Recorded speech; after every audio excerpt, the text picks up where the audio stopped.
Hello students, हम कर रहे थे कैपिटल फॉर्मेशन। लास्ट सेशन में हमने किया इम्पोर्टेंस ऑफ कैपिटल फॉर्मेशन। आज हम करेंगे reasons for low capital formation in India. India में कैपिटल फॉर्मेशन की रेट कम क्यों है? हम कहते हैं कैपिटल फॉर्मेशन से हम डेवलपमेंट कर सकते हैं। हमारी जितनी भी इकोनॉमिक प्रॉब्लम्स हैं वो कैसे सॉर्ट आउट होंगी? With the capital formation. जब भी हम इन्वेस्टमेंट करेंगे, इन्वेस्टमेंट करने से एम्प्लॉयमेंट इंक्रीज होगा, हमारे देश की नेशनल इनकम इंक्रीज होगी, इंडस्ट्रियलाइजेशन एक्सपैंड करेगा। इसीलिए जरूरत है हमें कैपिटल फॉर्मेशन की रेट को और भी ज्यादा फास्ट करना। इसके लिए अंडर डेवलप्ड इकोनॉमीज में बहुत प्रॉब्लम्स आती हैं। वो प्रॉब्लम्स क्या हैं? वो प्रॉब्लम्स हैं कि उनकी देश में इन्वेस्टमेंट रेट कम होता है। इन्वेस्टमेंट कम क्यों होती है? क्योंकि लोगों की इनकम कम है। इनकम कम होने से सेविंग्स कम है, एंड सेविंग्स कम होगी, अल्टीमेटली इन्वेस्टमेंट फिर कम होगी। एंड और भी बहुत सी रीजन है जिस वजह से कैपिटल फॉर्मेशन की रेट है वो बहुत कम होती है।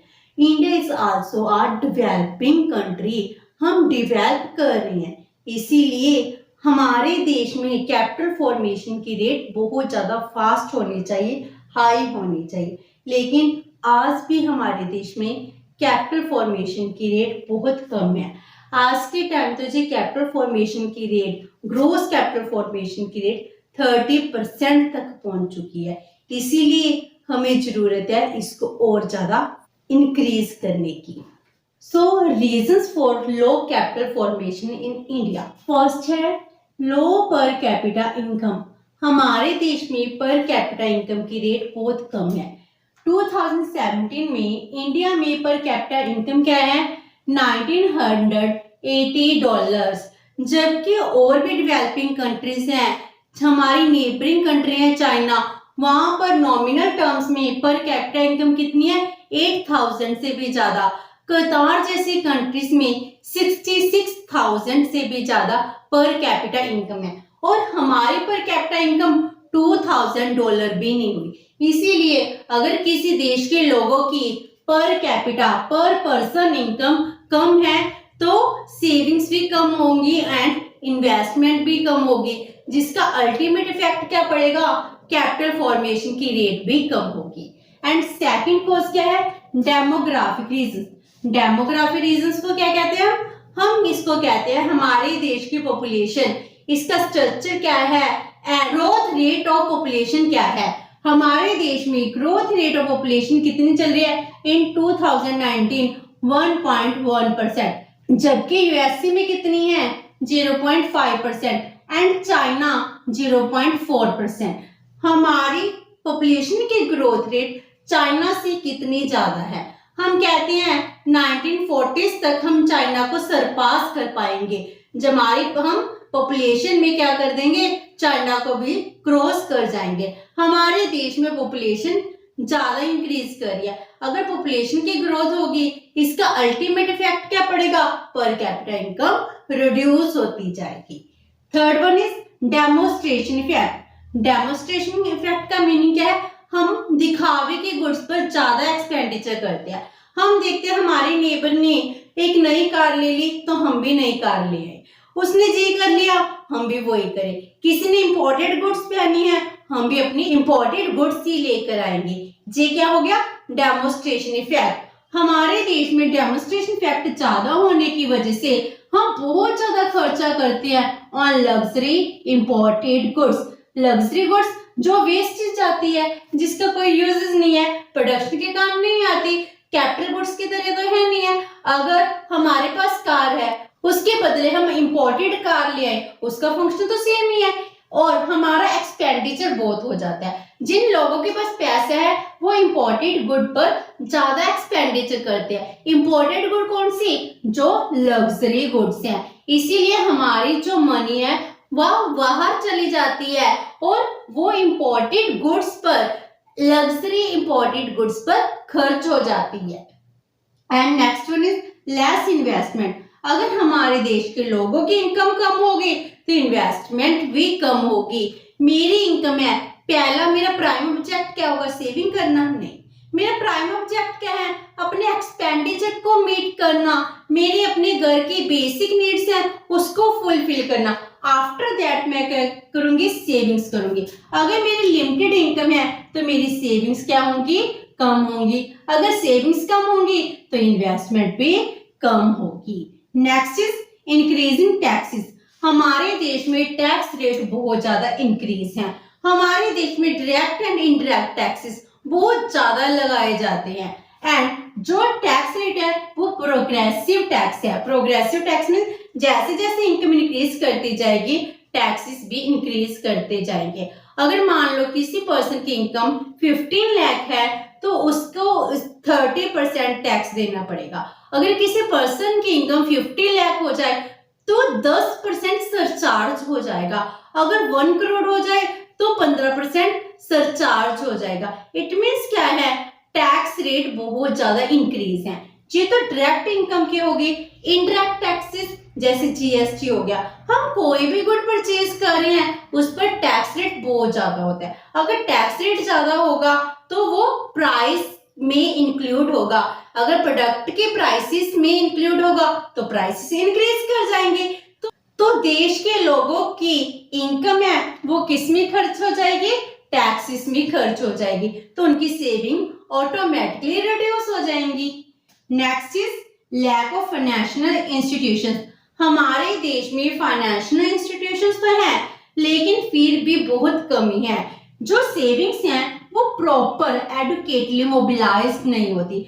आज भी कुछ बैकवर्ड रीजंस हैं जहां पर एक भी बैंक की फैसिलिटी नहीं है, कोई भी फाइनेंशियल इंस्टीट्यूशन अवेलेबल नहीं होता, वहां के लोग कैश में ही पैसा रखते हैं। तो एडुकेटली अच्छे तरीके से हमारी सेविंग्स हैं वो इन्वेस्ट नहीं हो पाती। सेविंग इन्वेस्ट कैसे होगी? अगर मेरे पास पैसे हैं, सेविंग्स हैं, अगर इस सेविंग्स में बैंक में डिपॉजिट कर दूं, एफडी करा दूं तो वो पैसा बैंक यूटिलाइज करेगा फॉर द इन्वेस्टमेंट पर्पस। तो इस तरह क्या होगी? मेरी सेविंग्स मोबिलाइज होंगी। अगर फाइनेंशियल इंस्टीट्यूशंस ना हो तो मेरी सेविंग्स मोबिलाइज नहीं होंगी। हमारे देश में फाइनेंशियल इंस्टीट्यूशंस की कमी है जिस वजह से कैपिटल फॉर्मेशन की रेट कम हो जाती है। Next is limited extent of market. हमारे देश में मार्केट का एक्सटेंट बहुत लिमिटेड है। हमारे देश की पॉपुलेशन बहुत ज्यादा है। हम कहते हैं 136 करोड़ हमारे देश की पॉपुलेशन है जो अट्रैक्टिव मार्केट है। लेकिन हमारे देश में लोग कौन से हैं? जो पुअर हैं, जिनकी बेसिक नीड्स नहीं फुलफिल होती। 25% तो ऑफिशियली पुअर लोग आ रहे हैं। उसके बाद जो मिडिल एज है, लोअर मिडिल है, अगर हम उनको इंक्लूड कर दे तो ये पॉपुलेशन 70% तक चली जाती है। तो वो तो अपनी बेसिक गुड्स को फुलफिल करने की कैटेगरी में है, तो उसके लिए नई नई गुड्स की डिमांड नहीं हो पाएगी। इसीलिए हमारी मार्केट का एक्सटेंट क्या हो जाता है? लिमिटेड हो जाता है। लोगों के पास परचेजिंग पावर बहुत कम है। मैं अपनी इनकम से अपने एक्सपेंडिचर मीट करूं या सेविंग्स करूं? अगर एक्सपेंडिचर करूंगी किन गुड्स पर करूंगी? नेसेसरी प्रोडक्ट्स पर करूंगी बिकॉज मेरी इनकम कम है। इसीलिए मेरी डिमांड भी क्या होगी? लिमिटेड होगी, कम होगी, जिसका इफेक्ट क्या पड़ेगा? प्रोडक्शन भी कम होती है एंड एक्सपेंडिचर नहीं होता तो डिमांड भी कम है। डिमांड एंड सप्लाई दोनों कम हो जाते हैं। Next is lack of able entrepreneur. हमारे देश में एंटरप्रेन्योर है वो बहुत ज्यादा एबल नहीं है, वो रिस्क टेकर नहीं है, वो रिस्क नहीं लेना चाहती। अगर रिस्क नहीं लेना चाहेंगे तो डेवलपमेंट कैसे होगी? Next is inflation. इन्फ्लेशन सबसे बड़ी प्रॉब्लम। हर एक प्रोडक्ट के प्राइसेस इंक्रीज कर रहे हैं। अब कोविड-19 था, कोविड-19 के बाद लॉकडाउन ओपन हुआ, हर एक प्रोडक्ट के प्राइस इंक्रीज हो गए। अगर एक आम व्यक्ति है वो अपनी बेसिक गुड्स पर खर्चा कर रहा है, उसकी बेसिक गुड्स के प्राइसेस इंक्रीज हो जाएंगे, प्राइस लेवल इंक्रीज करने से क्या होगा, वैल्यू ऑफ मनी रिड्यूस हो जाएगी। जैसे मैं आपको कहूं, जब हम छोटे थे हमारे लिए 10 रुपए की बहुत ज्यादा वैल्यू थे, हमें 10 रुपए में बहुत सारे गुड्स परचेज कर पाते थे। लेकिन आज के टाइम में एक बच्चे को 10 रुपए दे दो, उसके लिए कुछ नहीं आता, एक सिंपल सा लेस का पैकेट आएगा, तो वो क्या कर रहा है, उसके लिए 10 रुपए की वैल्यू खत्म होगी। अगर आपको कहा जाए लो 10 रुपए और खर्चा कर लो, एक समोसा तक आप खा नहीं सकते, इट मीन्स क्या, वैल्यू ऑफ मनी रिड्यूस हो चुकी है। अगर वैल्यू ऑफ मनी रिड्यूस हो जाएगी, जो मेरी सेविंग्स हैं वो सेविंग्स भी कम हो जाएंगे, जिसका इम्पैक्ट क्या पड़ेगा, low capital formation. And next is lack of overhead capital. Overhead capital क्या होती है, हमारे देश का इंफ्रास्ट्रक्चर। हमारे देश में कमी है इंफ्रास्ट्रक्चर की, रोड की, ट्रांसपोर्टेशन मीन्स की, कम्युनिकेशन की, इलेक्ट्रिसिटी की, जिस वजह से डेवलपमेंट नहीं हो पा रही। ना ही एग्रीकल्चर सेक्टर अच्छे से डेवलप हो रहा है, ना ही इंडस्ट्रियल सेक्टर, ना ही टर्शरी सेक्टर, जिस वजह से हमारे देश में कैपिटल फॉर्मेशन की रेट भी क्या है, बहुत कम है। Next is labour intensive technique. हमारे देश में क्या सस्ती है, लेबर सस्ती है, तो हम किससे प्रोडक्शन करेंगे, लेबर इंटेंसिव टेक्निक से प्रोडक्शन करेंगे। अगर हम कैपिटल इंपोर्ट करें तो फिर वो क्या होगी, बहुत कॉस्टली होगी। लेकिन कैपिटल का एक बेनिफिट है, इससे एफिशिएंटली एंड मोस्ट प्रोडक्टिविटी के साथ काम किया जाता है, जिससे हमारी कॉस्ट रिड्यूस हो जाती है। अगर एक लेबर काम करेगा, लेबर इंटेंसिव टेक्निक से काम करेंगे, तो हमारी प्रोडक्टिविटी क्या होती है, बहुत ज्यादा लेस होती है compare to capital intensive technique. इसीलिए हमारे देश में प्रोडक्टिविटी कम होने की वजह से प्रोडक्शन कम है, कॉस्ट हाई है एंड प्रॉफिट कम हो जाते हैं, तो कैपिटल फॉर्मेशन की रेट भी रिड्यूस हो जाती है। Next is low productivity. हमारे देश में प्रोडक्टिविटी भी कम है, ये भी लेबर इंटेंसिव टेक्निक के साथ ही रिलेटेड है। लो प्रोडक्टिविटी, इसके और भी कुछ कारण है, मशीनरी तो है ही है, साथ में लोग इलिटरेट हैं, हम लिटरेट ना होने की वजह से नई टेक्निक को समझना नहीं चाहते, देन हमारी हेल्थ इशू बहुत ज्यादा होती है, हमारी वेजेस इतनी कम है कि हमें होता ही नहीं कि हम नई टेक्निक सीखे। हम कहेंगे हमें क्या करना है, क्योंकि मेरी इससे कौन सी वेजेस इंक्रीज करने लगी है, इसीलिए मुझे इंसेंटिव नहीं मिल रहे, तो मेरी प्रोडक्टिविटी भी इंक्रीज नहीं हो रही। लो सेविंग्स, लो इन्वेस्टमेंट, इम्पैक्ट क्या पड़ गया, प्रोडक्टिविटी कम होगी। प्रोडक्टिविटी कम का सीधा सीधा इम्पैक्ट पड़ता है ऑन द प्रॉफिटेबिलिटी। प्रोडक्टिविटी कम, प्रॉफिटेबिलिटी कम, अगर प्रोडक्टिविटी इंक्रीज कर जाए तो प्रॉफिटेबिलिटी भी इंक्रीज कर जाएगी। Next is unequal distribution of income and wealth. हमारे देश में इनकम तो कम है, हम तो एक गरीब कंट्री है, लेकिन जिनके पास इनकम है वो इनकम क्या है, अनइक्वली डिस्ट्रीब्यूट। हमारे देश में दो क्लासेस है, हैव्स एंड हैव्स नॉट। जो हैव्स हैं उनके पास बहुत सारी वेल्थ है, जो हैव्स नॉट है उनको दो वक्त की खाना खाना भी मुश्किल है, इसीलिए अनइक्वल डिस्ट्रीब्यूशन है। अनइक्वल डिस्ट्रीब्यूशन कभी भी कैपिटल फॉर्मेशन की रेट को हाई नहीं कर सकती, क्योंकि इससे डिमांड तो इंक्रीज नहीं होगी, पैसा कुछ लोगों के हाथों में कंसंट्रेटेड है। अगर इक्वली डिस्ट्रीब्यूट होगा डिमांड तो तभी इंक्रीज होगी। हमारे देश में 2018 की ग्लोबल वेल्थ रिपोर्ट क्या कहती है, जो टॉप 10% लोग हैं उनके पास कितनी वेल्थ है, 77.4%। मींस हमारी इंडिया की 77.4% वेल्थ सिर्फ 10% लोगों के पास है, एंड टॉप 1% रिचेस्ट पर्सन है उनके पास 51% वेल्थ है। 1% लोगों के पास 51% वेल्थ, एंड जो बॉटम 60% है, पुअर 60% है, उनके पास वेल्थ कितनी है, ओनली इंडियन इकोनॉमी के 4.7%। तो कितनी अनइक्वल डिस्ट्रीब्यूशन है।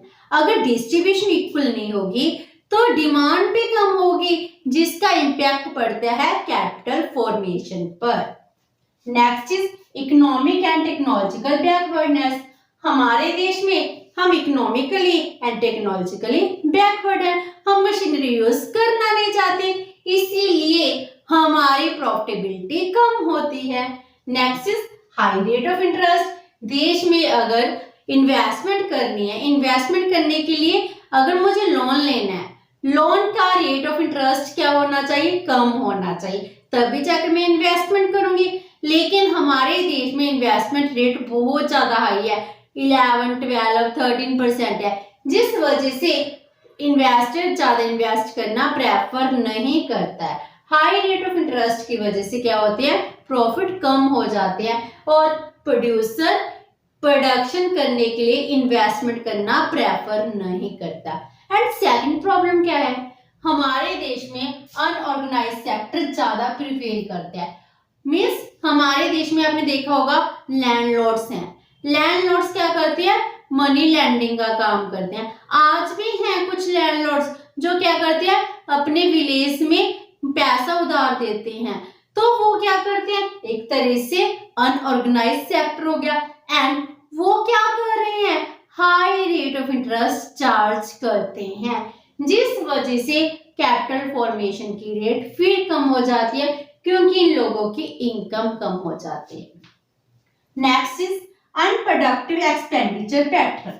हमारे देश में एक्सपेंडिचर पैटर्न क्या है, अनप्रोडक्टिव है।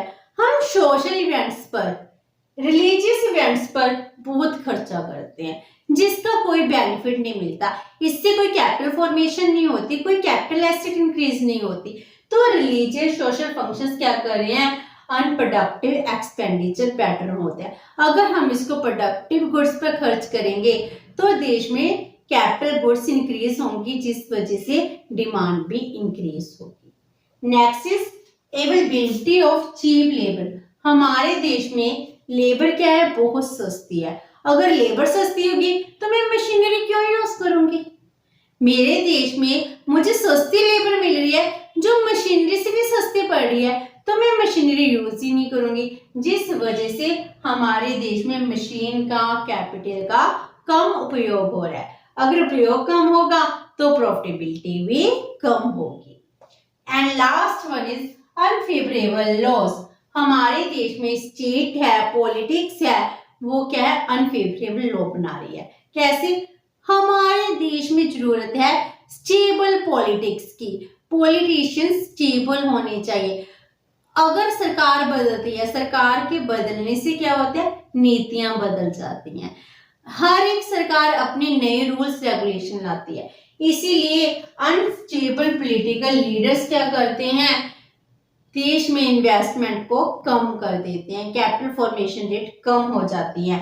एंड स्ट्राइक्स, लॉकआउट जो नॉर्मल फंक्शन है, हमारे देश में स्ट्राइक्स, धरना, लॉकआउट चलता रहता है, जिस वजह से हमारे देश में कैपिटल फॉर्मेशन की रेट बहुत ज्यादा कम हो जाती है।